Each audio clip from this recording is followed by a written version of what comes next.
On Global Television News Express, Senate to convene urgent talks between federal government and Academic Staff Union of Universities.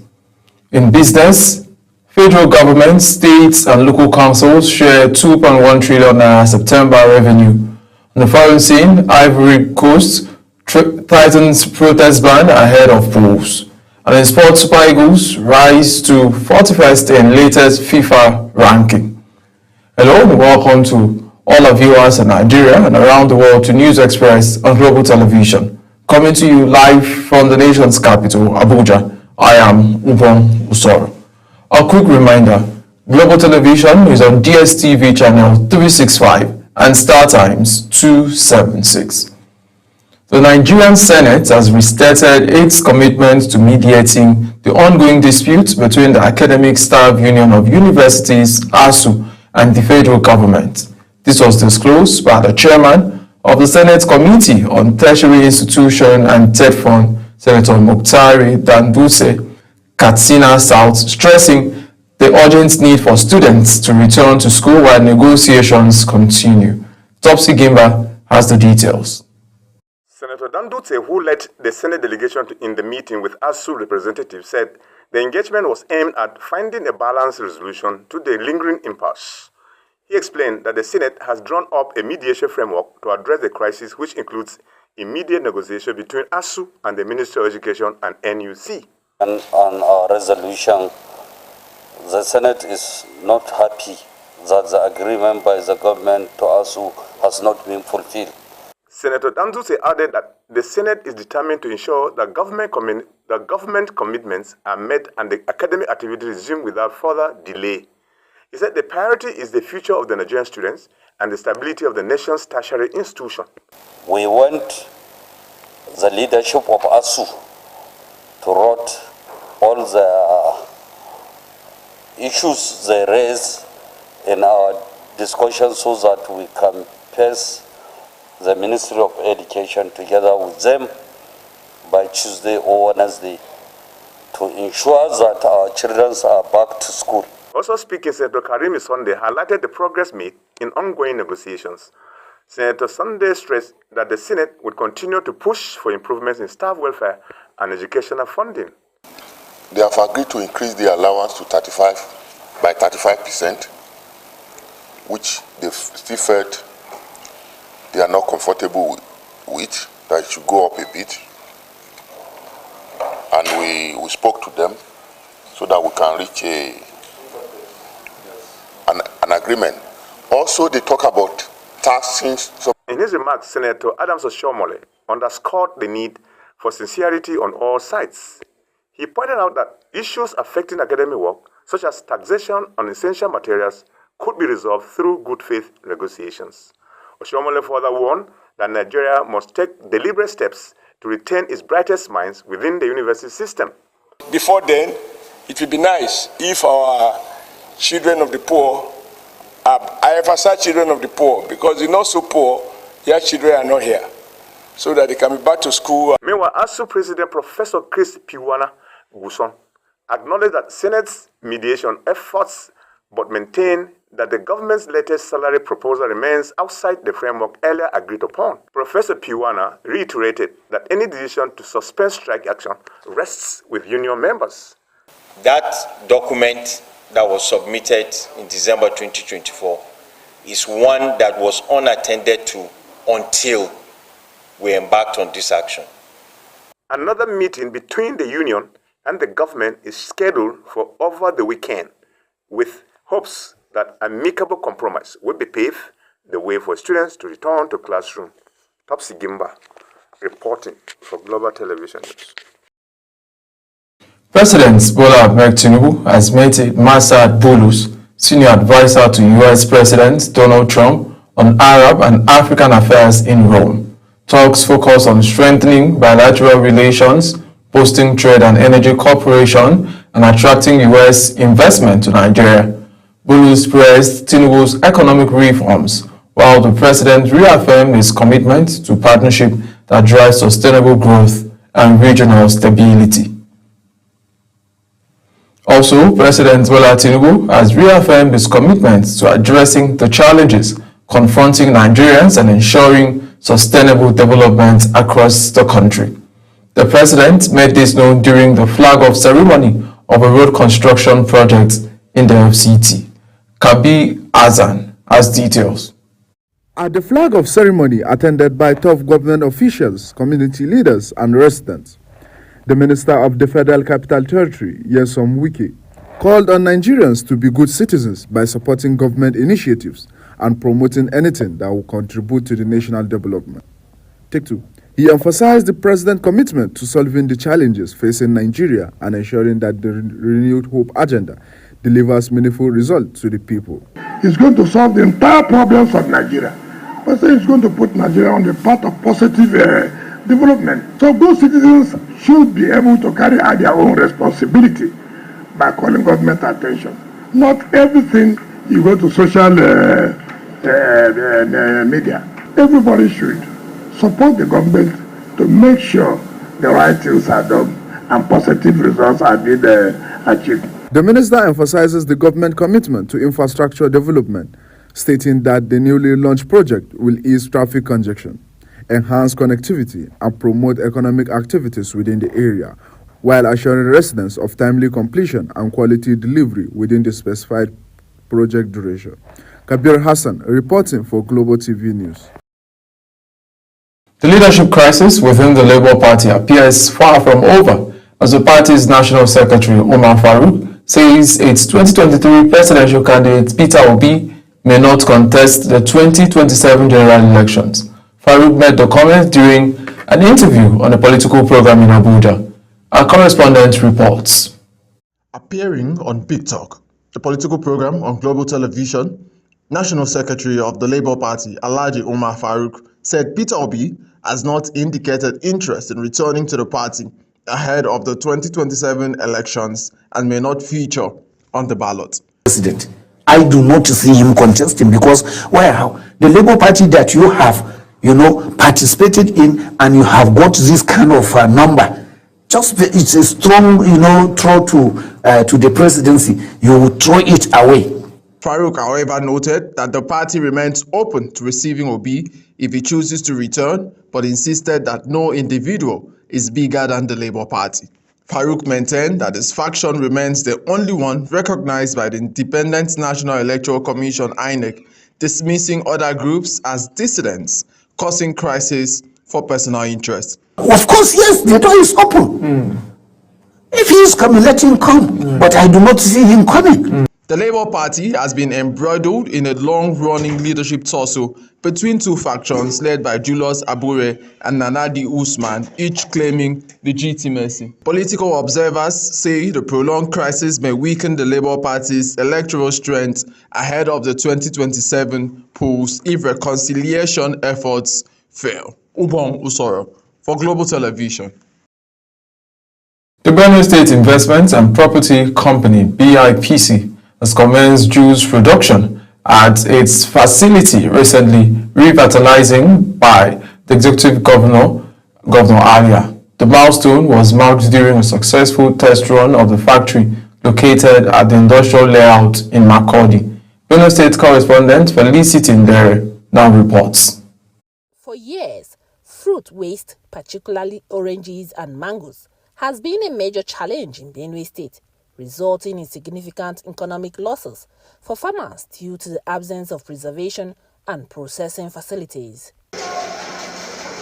For farmers, the establishment of these fruit processing plants by the earlier administration aims to add value to farm produce and drastically reduce post-harvest losses. Before then, the bag of orange was 2,000 and 1,500. But with the coming of this company, we are sure that the orange will move from here to upward. And the farmers shall also get value for their products. The lead technician revealed that the plant has the capacity to produce up to 4 tons of juice per hour, noting that the project would curb post-harvest losses and guarantee better returns for farmers. And we are also going to make sure that post-harvest losses are brought to minimal, and every farmer within the state will get true value for their orchards. After refinery processing, supposed to go to evaporator for concentration. So the capacity of the production is 4 tons per hour.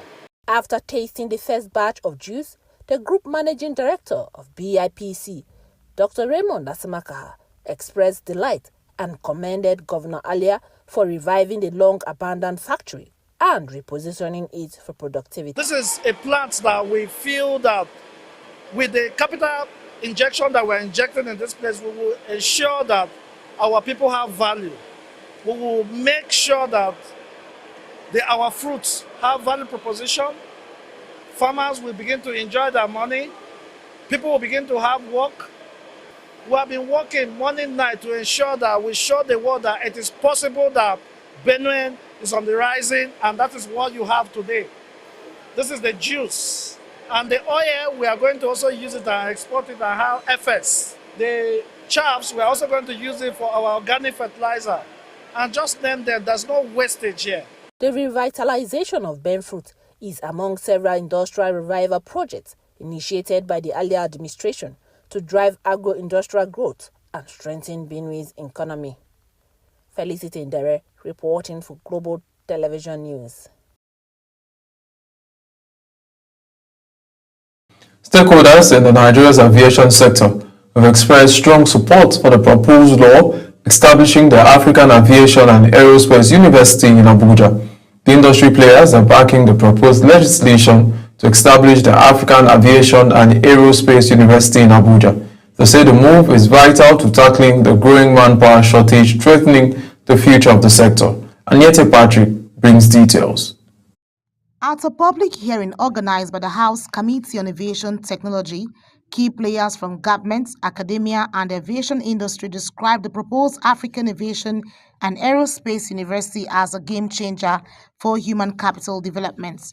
Representing the Minister of Aviation and Aerospace Development, the Permanent Secretary Dr. Ibrahim Abubakar said the institution aligns with government's vision of positioning Nigeria as a regional training hub for aviation and aerospace studies. Africa must develop its own high-level aviation and aerospace capacity to drive safely, innovation and competitiveness in the global industry. Registrar of the University Dr. Mustafa Abubakar said has secured accreditations from NUC and JAM and already runs several undergraduate and postgraduate programs. That the passage of the AAAU establishment bill will, one, provide a firm legal foundation for the university's continued growth and sustainability. From Zaria, Rector of Nigerian College of Aviation Technology, Captain Danjuma Ismail, said the new university will complement existing training institutions and expand research capacity in the industry. Declaring the hearing open, Speaker Tajuddin Abbas and Committee Chairman Tajuddin Abisodun both affirmed that the bill will strengthen Nigeria's aviation sector and ensure accountability and autonomy in the university governance. I think this is a wonderful idea and it should have the support of stakeholders. This bill is not merely about the creation for another academic institution. It is about laying the foundation for a future where Nigeria becomes a continental leader. With the bill now before the House, stakeholders say its passage will set Nigeria on course to becoming Africa's aviation knowledge hub. Aniete Patrick reporting for Global TV. The federal government says the recent drop in food prices across the country is a direct result of increased local production and sustained agricultural interventions under the Tinubu's administration. Minister of State for Agriculture and Food Security, Senator Aliyu Sabi Abdullahi, stated this in Abuja during a sensitization work to mark the 2025 World Food Day. Aniete Patrick reports. It was a day of awareness and celebration in Abuja as farmers, development partners, and government officials took part in the World Food Day sensitization work promoting sustainable food systems and healthy diets for Nigerians. Produce what we eat and eat what we produce. Addressing journalists after the walk, Minister of State for Agriculture and Food Security, Senator Aliyu Sabi Abdullahi, said the drop in food prices is a reflection of improved local harvests and the success of government-led agricultural initiatives. He debunked claims that the government imported food to force prices down, clarifying that the limited imports window approved last year was only to bridge short-term gaps in production. We are looking at food security for our citizens. That is the overall interest of government. And if food is available, accessible, but not affordable, whoever is involved in the non-affordability will tell you he's not food secure. And yet, we want an economy and a country where everybody is inclusively included in whatever we are doing. The minister also credited the release of over 2 million bags of fertilizer and other farm inputs last year, following President Bola Tinubu's directive as key drivers of the improved output and reduced production costs. He added that newly procured Belarus tractors will soon be deployed nationwide through mechanization service centers to further support smallholder farmers and boost productivity. Through the agricultural mechanization service centers that are going to come on board, they can have access to the service of these tractors. The cost of their production can come down, but most importantly, they will have experts who will lay their farm and prepare it in such a way that their productivity can be enhanced. With local farmers driving production and new technologies taking root, the government says Nigeria is steadily moving towards a food-secure future. Anie T. Patrick, reporting for Global TV News. You're watching the live broadcast of News Express. When News Express returns, federal government, states and local councils share 2.1 trillion naira September revenue. Details coming shortly, plus foreign and sports stories on the other side of this break. Please stay with us.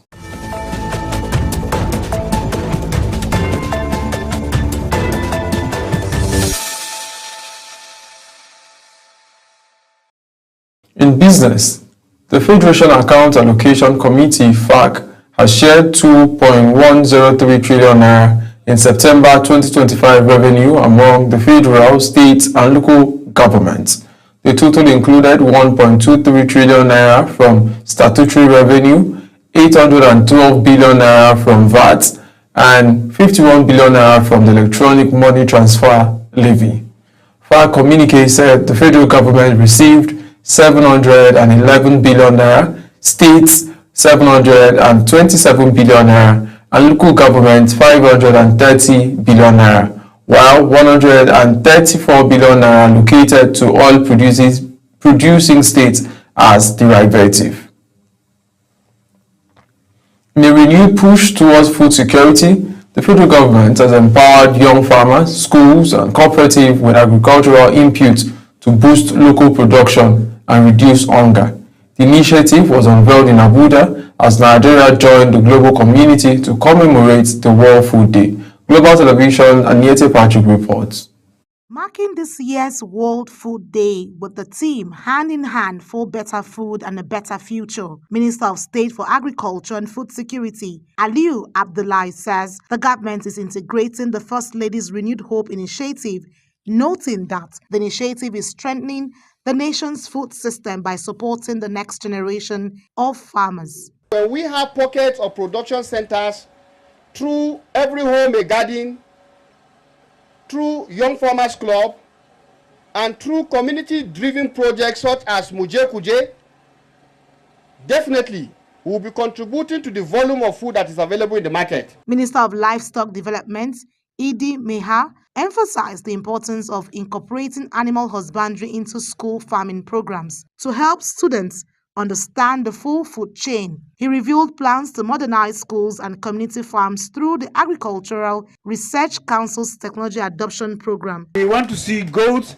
sheep, and particularly dairy cows, so that you can do milking here and start selling your milk, selling your yogurt, and making cheese here. Students and young farmers showcase innovative agricultural practices, including members of the Young Farmers Club of Government Secondary School Karshi, whose slogan, "From the Classroom to the Community," has gained international recognition from the Food and Agriculture Organization. With initiatives like this, the federal government hopes to inspire a new generation of farmers and build a more resilient, food-secure Nigeria.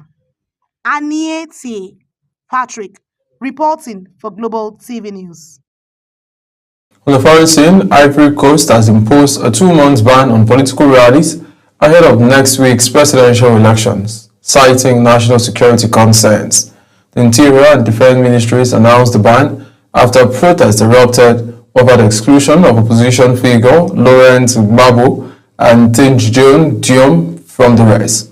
Authorities say over 700 people have been arrested in the recent unrest, while Amnesty International has urged the government to stop repressing dissent. Ukrainian President Volodymyr Zelensky has left Washington without securing Tomahawk cruise missiles after talks with US President Donald Trump. Trump said the United States would not take the steps that could escalate the war, calling instead for both sides to stop where they are. The meeting came a day after Trump's phone call with Russian President Vladimir Putin, as Zelensky warned that long-range missiles could cripple Moscow's war economy. Now to sports. Nigeria's Super Eagles have climbed 4 places to 41st in the latest FIFA Women's World Ranking, breaking into Africa's top 5. The team's recent victory over Lesotho and Benin Republic boosted their points tally and secured a spot in the 2026 World Cup playoff. On the continent, Morocco, Senegal, Egypt, Algeria lead the top 4, with Nigeria rounding out Africa's best 5 teams. Former Vice President and presidential candidate of the People's Democratic Party, Atiku Abubakar, has reaffirmed his unwavering commitment to youth empowerment through sports. He made this known when officials of the Nigerian University Games Association paid him a courtesy visit ahead of the 27th edition of the Games. Samuel Odi reports for Global Television. As Nigeria prepares for the 27th Nigerian University Games billed to host over 11,000 student-athletes from 220 universities, including the American University of Jos, the momentum is building towards what promises to be one of the most exciting university sporting events in recent years. The former Vice President, Atiku Abubakar, commended the organizers for keeping the spirit of university sports alive. He emphasized that sporting activities remain vital in nurturing young talent, fostering discipline, and promoting national unity. Sports is a major physical activity in our youth. And of course, we all know that sports can contribute in many ways, in the development of a nation. If you develop sports, you also develop the youth, and vice versa. Leading a delegation to the former Vice President, the Vice Chancellor of the University of Jos, Professor Tanko Isia, said preparation for the game were in top gear. He said facilities and logistics were being fine-tuned to meet international standards. We designed our facility in a way that by the time we implement those facilities, Your Excellency, any sports, international sports that will be coming to Nigeria, they will want to come and do some of the sports in Jos. The chief consultant for NUGA 2025, Obed Bella, expressed optimism that the Jos edition will not only showcase athletes' excellence, but also strengthen peace and unity across the region. To be a lasting legacy that will promote education and sports.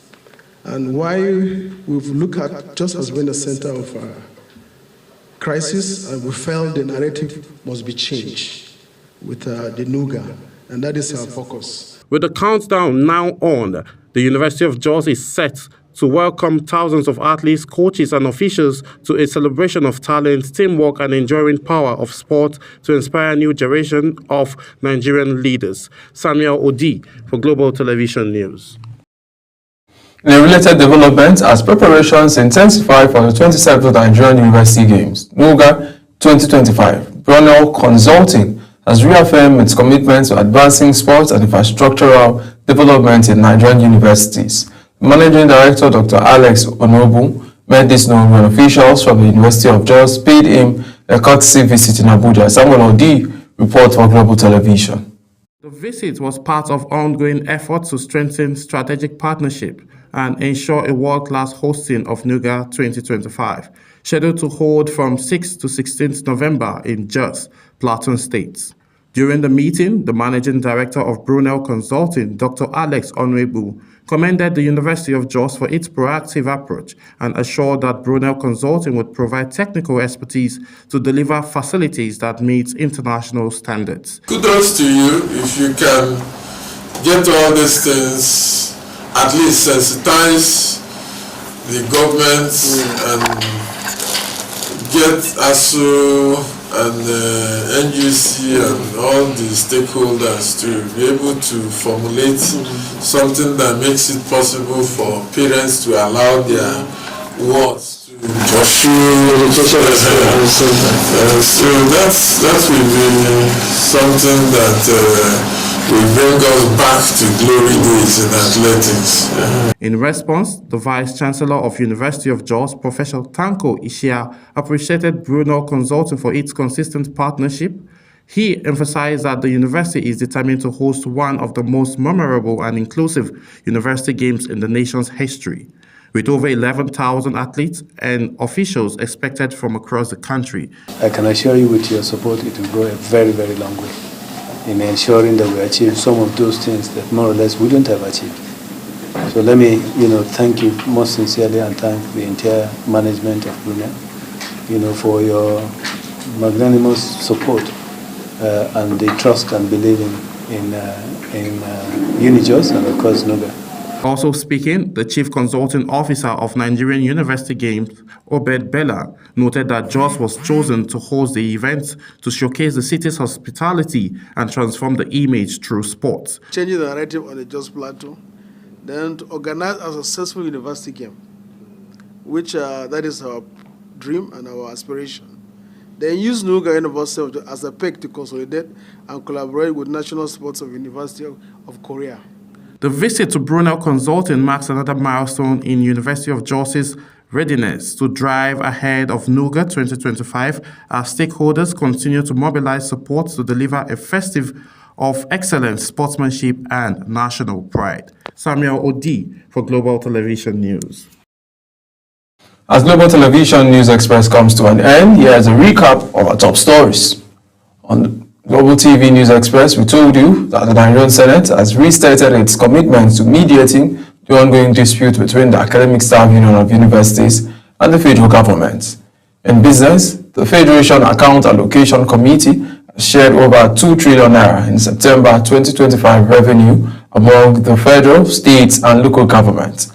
The foreign scene, Ivory Coast has imposed a 2-month ban on political rallies ahead of next week's presidential elections, citing national security concerns. And in sports, Nigeria's Super Eagles have climbed 4 places to 41st place in the latest FIFA Men's World Ranking, breaking into Africa's top 5. And that's it on Global TV News Express. A quick reminder, Global Television is on DSTV channel 365 and Star Times 276. Kindly follow us across all social media platforms now shown on your screen using @Global TV NG. I am Ubong Usoro. Bye for now.